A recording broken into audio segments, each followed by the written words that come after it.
रायगढ़ से आई ये खबर सिर्फ एक हत्या की खबर नहीं, बल्कि रिश्तों में पनपते गुस्से, तनाव और असंवेदनशीलता की एक खौफनाक तस्वीर है।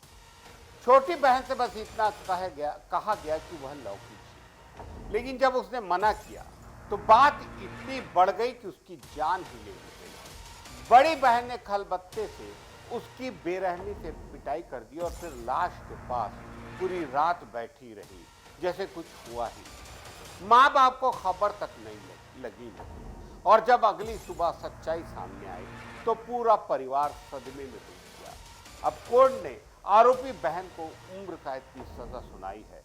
ये घटना सिर्फ घरेलू कलह नहीं, बल्कि उस मानसिकता का आईना है जिसमें गुस्सा, रिश्ते, इंसानियत पर भारी पड़ रहा है। हैरान कर देने वाली ये रिपोर्ट। छत्तीसगढ़ के रायगढ़ से चौंका देने वाला मामला सामने आया है, जिसने घर की रसोई को ही एक दिल दहला देने वाले क्राइम सीन में बदल दिया। यहाँ एक बड़ी बहन ने सिर्फ इसलिए अपनी छोटी बहन की हत्या कर दी क्योंकि उसने लौकी छीलने और खाना बनाने से मना कर दिया था। मामूली से घरेलू झगड़े ने जान ले ली और अब अदालत ने इस कलयुगी बहन को उम्र कैद की सजा सुनाई है। घटना रायगढ़ जिले के कोतरा रोड थाना क्षेत्र की है। गांव पतरापाली में रहने वाले दीनदयाल महतो की 3 बेटियां थी। बड़ी बेटी रेखा की शादी हो चुकी थी, जबकि नेहा और रंजिता अपने माता पिता के साथ घर में रहती थी। नेहा घर के घरेलू कामों में हाथ बटाती थी और रंजिता सिलाई का काम कर घर खर्च में मदद करती थी, लेकिन दोनों के बीच अक्सर घर के कामों को लेकर कहासुनी होती रहती थी, जो धीरे धीरे झगड़ों और मारपीट में बदलती जा रही थी। 24 अप्रैल 2024 की रात को कुछ ऐसा हुआ जिससे पूरा परिवार टूट गया। रात करीब 9 बजे नेहा ने रंजिता से कहा कि वह लौकी छील दे और खाना बनाने में मदद करे।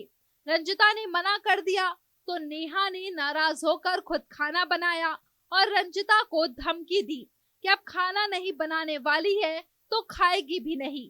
थोड़ी देर बाद रंजिता ने ताना मारते हुए कहा कि वह पहले ही खाना खा चुकी है और जाकर सो गई। रंजिता की बातों से नेहा का गुस्सा और भड़क गया। उसने अपने पिता को दुकान से चीनी लाने भेजा और रसोई में रखा लोहे का खलबट्टा उठाकर सोती हुई बहन के सिर पर जोरदार वार किया। रंजिता के चिल्लाने की आवाज से घर वाले जाग न जाएं, इस डर से नेहा ने दोबारा और फिर कई बार वार किया। रंजिता की मौके पर ही मौत हो गई। इसके बाद नेहा ने शव को कंबल से ढक दिया, कमरे की लाइट बंद कर दी और वहीं बैठी रही। कुछ देर बाद उसने माँ को ड्यूटी के लिए उठाया और साथ में खाना भी खाया। जब माँ ने पूछा कि रंजिता ने खाना खा लिया तो नेहा ने झूठ बोलते हुए कहा कि वह खाकर सो गई है। माँ के ड्यूटी पर जाने के बाद नेहा पूरी रात मृत बहन के पास बैठी रही। सुबह उसने अपने पिता से कहा कि रंजिता को उठाएं, लेकिन जब पिता कमरे में पहुंचे तो उन्होंने बेटी को मृत पाया और तुरंत पुलिस को सूचना दी। कोतरा रोड पुलिस ने मर्ग कायम कर जांच शुरू की और परिजनों से पूछताछ की। शुरू में नेहा ने खुद को निर्दोष बताया, लेकिन जब पुलिस ने सख्ती से पूछताछ की तो उसने अपना जुर्म कबूल कर लिया। आरोप सिद्ध होने के बाद नेहा को गिरफ्तार कर जेल भेज दिया गया। इस मामले की सुनवाई जिला सत्र न्यायालय रायगढ़ में हुई। जज जितेंद्र कुमार जैन की अदालत में चले मुकदमे में सभी गवाहों और सबूतों के आधार पर कोर्ट ने नेहा कुमारी महतो को दोषी करार दिया और भारतीय दंड संहिता की धारा 302 और 201 के तहत उम्र कैद की सजा सुनाई। एक छोटी सी कहासुनी ने कैसे एक जान ले ली और एक बहन को उम्र भर की सजा दे दी। यह मामला हमें ये सोचने पर मजबूर करता है कि घर के भीतर पनप रही चुपचाप कलह भी कभी न कभी कितना खतरनाक रूप ले सकती है।